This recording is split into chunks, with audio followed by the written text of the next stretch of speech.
इस विज्ञापन को ध्यान से देख लीजिए। ये दरअसल सिर्फ विज्ञापन नहीं बल्कि इंदौर में चल रही आईआईटी जेईई कोचिंग के बीच की वॉर है और ये वॉर एक बार फिर से शुरू हो चुकी है। दरअसल इंदौर में मौजूद कल्पवृक्ष कोचिंग के विजित जैन ने एक विज्ञापन दिया जिसके बाद हड़कंप मचा हुआ है। इसके पलटवार में एलन ने भी 2 दिन तक रिजल्ट को लेकर विज्ञापन दिए। हालांकि उसने कोई टिप्पणी तो नहीं की, लेकिन छात्रों को लुभाने के लिए 2.5 करोड़ रुपए के कैश प्राइज की घोषणा कर दी। इन कोचिंग संस्थाओं ने विज्ञापन वॉर इसलिए किया ताकि इन्हीं को देखकर कोचिंग वाले बच्चों को अपने यहाँ एडमिशन दिलवा सकें। वो भी इसलिए क्योंकि ये पूरा कोचिंग का कारोबार 200 करोड़ से ज्यादा का है। बता दें कि इंदौर में कोचिंग माफिया प्रतियोगी परीक्षाओं की तैयारी कराने को लेकर सालाना लगभग 200 करोड़ रुपए से ज्यादा का खेल कर रहा है। इन कोचिंगों के बीच ये विज्ञापन वॉर सिर्फ इसलिए हो रहा है ताकि ये कोचिंग संस्थान 200 करोड़ रुपए से ज्यादा का खेल कर सकें।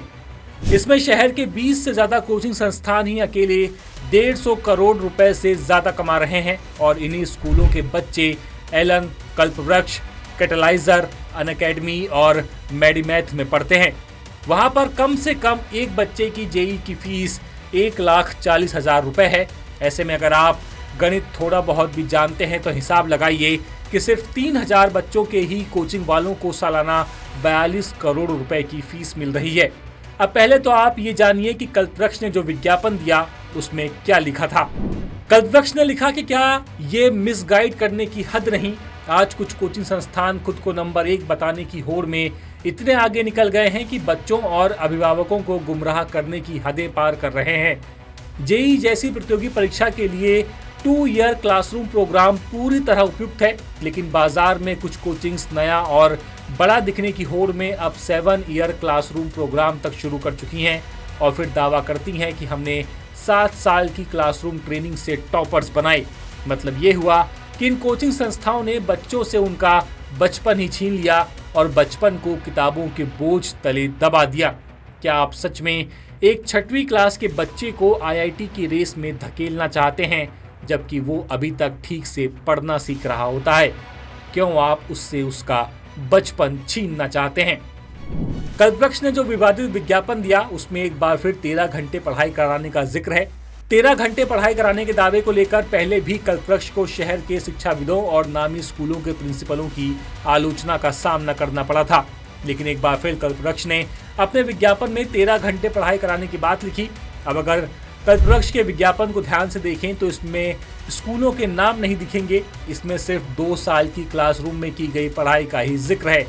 वो इसलिए क्योंकि पहले कल्पवृक्ष ने जो विज्ञापन दिखाया उसमें छात्रों के नाम के साथ शहर के नामचीन स्कूलों के नाम भी छापे, लेकिन द सूत्र ने अपनी खबर में प्रमुखता से इस बातों का जिक्र किया और इसके बाद शहर के स्कूल मैनेजमेंट ने भी आपत्ति दर्ज कराई और कोचिंग को नोटिस देने की बात की।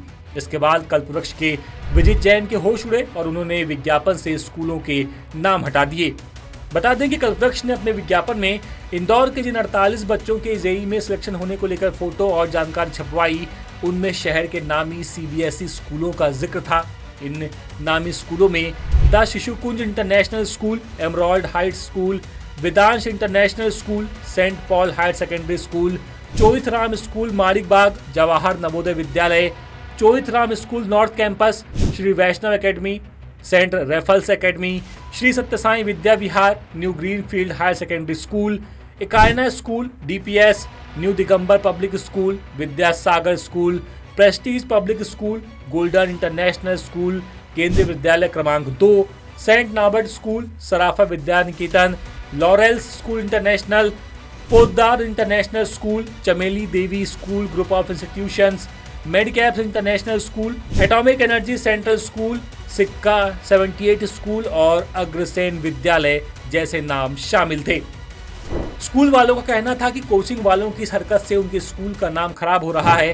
पेरेंट्स को लगता है कि स्कूल वाले कोचिंग संस्थान को प्रमोट कर रहे हैं।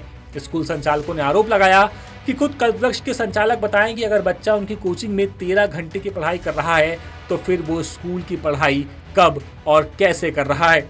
बता दें कि ये पहला मामला नहीं है जब कल्पवृक्ष विवादों में आया हो। इसके पहले भी वो बच्चों के साथ एक रैली निकालकर विवादों में आ चुका है। उस दौरान रैली के जरिए एलन कोचिंग वालों को चिढ़ाने के लिए उसकी बिल्डिंग के सामने काफी देर तक रोका गया और ढोल धमाके भी बजाए गए। एलन कोचिंग क्लास को लेकर सूत्र बताते हैं कि पिछले कुछ वक्त से वहां पर एडमिशन लेने वाले छात्रों की संख्या में कुछ कमी आई है। मैनेजमेंट जिस हिसाब से एडमिशन की उम्मीद कर रहा था उसके मुताबिक एडमिशन नहीं हो रहे हैं। इसकी गाज एलन की फैकल्टी पर गिरी है।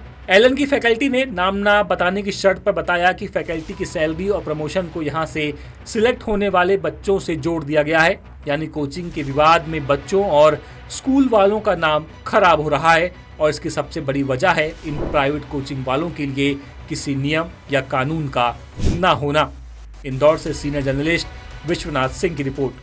लेटेस्ट, इन्वेस्टिगेटिव और इन डेप्थ खबरें देखने के लिए ज्वाइन कीजिए द सूत्र का व्हाट्सएप चैनल, सब्सक्राइब कीजिए यूट्यूब चैनल, लाइक कीजिए फेसबुक पेज और पढ़ते रहिए वेबसाइट www.dasudr.com।